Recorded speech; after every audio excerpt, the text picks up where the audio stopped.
గతంలో హైకోర్టు ఇచ్చిన జడ్జిమెంట్స్ కూడా ఉన్నాయని చెప్పేసి ఇక్కడ పబ్లిక్ చెప్పడం జరిగింది. కోర్టు జడ్జిమెంట్స్ని కూడా పూర్తిగా చూసి చట్టాల పరంగా ఏమున్నది, చట్టపరంగా అండ్ కోర్టులు ఎటువంటి ఉత్తర్వులు ఇచ్చాయి ఎన్నిటిని కూడా పరిశీలించిన తర్వాత తప్పకుండా మేము ఇక్కడ యాక్షన్ తీసుకోవడం జరుగుతుంది.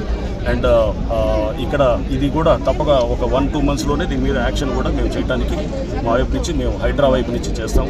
అండ్ ఇక్కడ బెదిరిస్తున్నారు అదిరిస్తున్నారు అని చెప్పేసి ఆ కంప్లైంట్ ఉన్నాయి. అటువంటి దాన్ని తప్పకుండా హైడ్రా చాలా తీవ్రంగా తీసుకుంటుంటుంది. అండ్ ఎవరైనా కనుక ఇక్కడ బెదిరించి లేకపోతే కబ్జాలు చేయాలని చూసి దీంట్లో ఎందుకంటే ఈ లేఅవుట్స్లో పంచాయతీ లేఅవుట్ అయి ఉండొచ్చు, లేకపోతే అన్అప్రూవ్డ్ లేఅవుట్ అయి ఉండొచ్చు.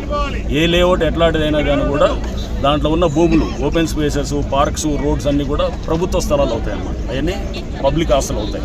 వాటిని ప్రొటెక్ట్ చేయడానికి హైడ్రా 100% చేస్తుంది.